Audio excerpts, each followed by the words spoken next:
Hey guys, Avi here, and welcome back to our Python series. In this lecture, we're going to be learning conditional statements.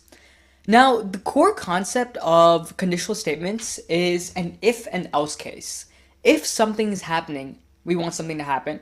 Otherwise, we have an else case where something else happens. While that may seem confusing, let's go ahead and take a practical example. Let's say it's raining outside. If it's raining, I'm going to take an umbrella. If it's not raining, I'll wear shorts. Something as straightforward as that basically defines what a conditional statement is. You have the concept of true and false, and if something is true, the if code will run. Otherwise, if that statement is false, then the false code will run. So let's go ahead and give a quick example of how if statements work. So over here, I'm going to go ahead and say if 5 greater than 3, okay? So notice how I used these parentheses, and then inside of that, I put a statement.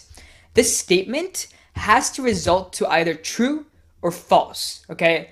It has to give me some sort of output, which is a boolean value, either true or false. If 5 is greater than 3, colon, now I'm going to hit enter, and it gives me the next line. So if this statement, 5 greater than 3, is true, I want something to happen. Now I'm going to go ahead and say that I'm going to print hello, okay? That's perfect, hit enter, and I get hello. So this is the core foundation of conditional statements. If this statement, 5 greater than 3 is true, I want to print out hello. What if this condition is not true though? What if we put a false condition? I'm going to go ahead and say if, 3 is less than 2. Obviously it's not, colon. Then I want to say print hello, okay? Otherwise, so I'm going to shift tab. So notice how our cursor right now is at print. If you hit shift tab on your keyboard, you go back, okay? We want to go back one statement, and we want to say else. So if this condition, 3 less than 2, is not true, then I'm going to print out the condition was not true, okay? And now I get the condition was not true. So one thing I want you guys to really notice right over here is that Python is very dependent on where you type your code. Your if and else statements have to be on the same line. That shows that this if and this else are together. They're one block of code. And then the functions for each if and the function for each else has to be one tab to the right, or 4 spaces, whatever you guys choose. So if 3 is less than 2, tab, print hello, else, and then we have this gap over here, print the condition was not true. That's very, very important, okay? So now continuing on, these conditional statements have operators, okay? We have greater than, we have less than. But there's also various relational operators in Python. I'm going to go ahead and quickly show you a couple of them. So we have 3 greater than or equal to 2, okay? That's true. We have 3 less than or equal to 2. That's going to be false. We have 3 equal to 3, okay? So when you're comparing objects in Python, for example, it could be variables, you could be comparing numbers, you could be comparing strings, you use the double equal to sign. I know what you guys are thinking. What if you use a single equal to sign? What if we say 5 equal to 3? What happens then? We get an error. Python uses the single equal to sign to assign a value. When we say a variable name, and equal to Avi, we assign the value Avi to the variable name. But if you want to compare two values, if you want to compare a number to another number, then we have to say 3, 2 equal to's, and then any number 2, okay? And the last relational operator is not equal to. If you want to check if two things are not equal to each other, we use an exclamation mark and then an equal to sign. So 3 not equal to 2, we get true. So just to quickly recap on the 6 relational operators, you have greater than, you have less than, you have greater than equal to, you have less than equal to, you have equal to, which is basically compare to, and then we have not equal to. So these are your 6 relational operators. And the last thing I want to cover in this lecture is Elif.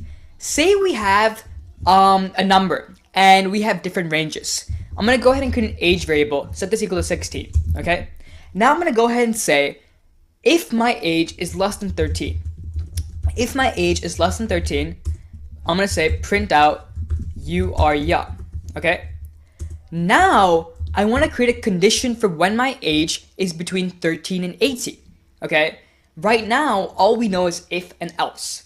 That's where Elif comes in. Elif basically acts as another if statement. Elif stands for else if. So I'm going to go ahead and say elif, age greater than or equal to 13, and, okay? So this is very key. This and basically means we're combining both conditions together. If age is greater than or equal to 13 and age is less than 18, I'm going to go ahead and say print you are a teenager, okay? And then else, I'm going to go ahead and say print you are an adult. Okay, so quick thing to know over here, guys. Remember, just look at this placement of the if, elif, and else. They're all in one line, and then the functions are all in one line. Make sure yours look exactly the same, otherwise you will get an error. And make sure that you have your colons after your if and elif. Most people forget to do that. Hit enter, and I'm going to get you are a teenager. So in conditional statements, you also have this concept of ands and ors.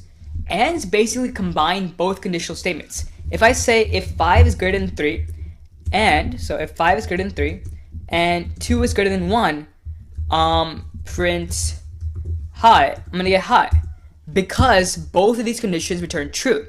However, with or, what you can do is say, if 5 is greater than 3, and 2 is less than 1, which is false, print hi, we're still going to get hi, because if 5 is greater than 3, oh, I'm sorry, I used and.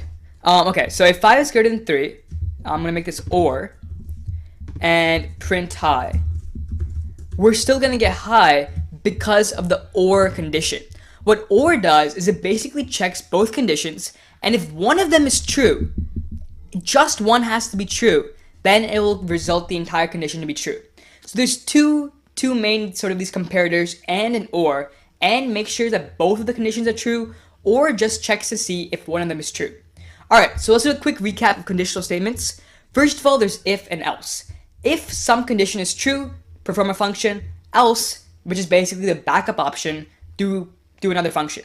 You have 6 different relational operators: greater than, less than, greater than or equal to, less than or equal to, compared to, and not equal to. Okay? Those are your 6 relational operators. Elif basically allows you to have multiple if statements. You can say if, then elif, elif, elif, elif, and then always have a backup option, else, okay? And then last but not least, we touch base on and or, and make sure that both conditions you're comparing are true, and or makes sure that at least one of them is true for the entire condition to be true.